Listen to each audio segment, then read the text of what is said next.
आत्मा कर्मातीत कब बनती है उस पर मैं बताऊंगा। आत्मा कर्मातीत तब बनती हैं कि जब आत्मा के ऊपर जो सभी कर्मों का लेप छेप लगा हुआ है, आत्मा अनेक जन्मों से चक्कर में कर्म बंधन से आई हैं, जन्म मरण के चक्र में आत्मा में आती रहती हैं। केवल धरती पर जन्म मरण के चक्र में आने से लेप छेप लगा ऐसा नहीं है।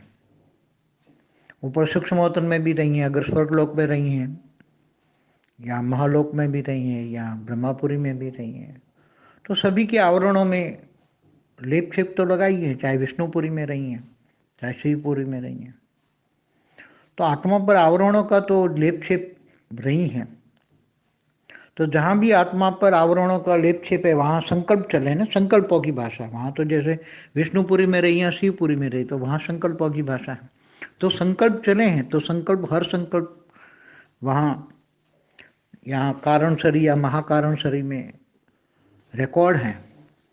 तो वो संकल्पों का रिकॉर्ड जो कर्मातीत नहीं बनने देता, चाहे हर कोई संकल्प है वो कारण शरीर में हो चाहे महाकारण शरीर में हो, या गैलेक्सी से आत्मा आई है तो परम महाकारण शरीर में भी हो, तो आत्मा को कर्मातीत नहीं बनने देती।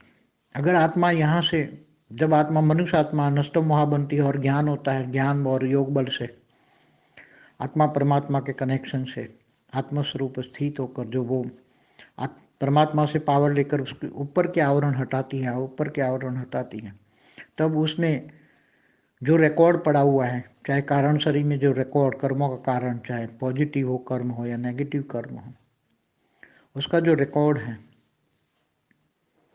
वो जब धीरे धीरे धीरे पावर से डिलेट होता है। कारण शरीर में परम लाइट आई तो परम महाकारण शरीर में परम लाइट आई तो सब धीरे धीरे डिलेट हो जाता है, सभी आवरण धीरे धीरे खुलते जाते हैं। ये आवरण धीरे धीरे खुलने से आत्मा धीरे धीरे धीरे कर्मातीत अवस्था की ओर जाती है। तो आत्मा का कर्म बंधन से छुटकारा पाना मनुष्य आत्माओं के लिए साधारण बात नहीं है, क्योंकि यहाँ जो आत्माएं विकारों में फंसी हैं, काम क्रोध लोभ मोह अहंकार में फंसी हुई आत्मा, तो ये सब पहले तो नष्ट मोह वो बने, तब स्मृति स्वरूप बने, नष्ट मोह स्मृति स्वरूप, इच्छा मात्र में विद्या बने, तब धीरे धीरे आत्मा निर्विकारी बनती है। मतलब मनुष्य के संकल्प निर्विकारी बनते हैं, आत्मा निर्विकारी नहीं बनती। आत्मा तो निर्विकारी ही है, आत्मा विकारी नहीं है, मगर आत्माओं पर जो लेप छेप लगे हैं कर्मों के हिसाब किताब का ऊपर के आवरणों में, उनके अंदर जो लेप छेप है, उनके अंदर जो रिकॉर्ड पड़ा है, वो सब जलाना है। इसलिए ये आत्मा परमात्मा का ज्ञान चाहिए, योग बल चाहिए, योग बल से विकर्म विनाश होते हैं कहते हैं ना, तो योग बल से पावर आती है तो उसके आवरणों में सब रिकॉर्ड, कारण में रिकॉर्ड, महाकारण का रिकॉर्ड, ये सब रिकॉर्ड खत्म हो जाते हैं और आत्मा एक दिन धीरे धीरे करके निराकारी बन जाती है।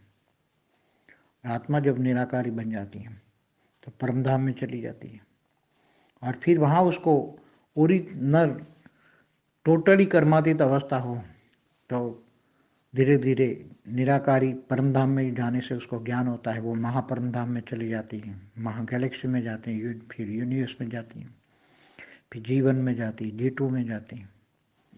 अगर बेहद की आत्मा है तो बेहद का ज्ञान होता है, तो बेहद का ज्ञान होता है तो बेहद के परमपिता के, उसके रचयिता के पास जाती हैं।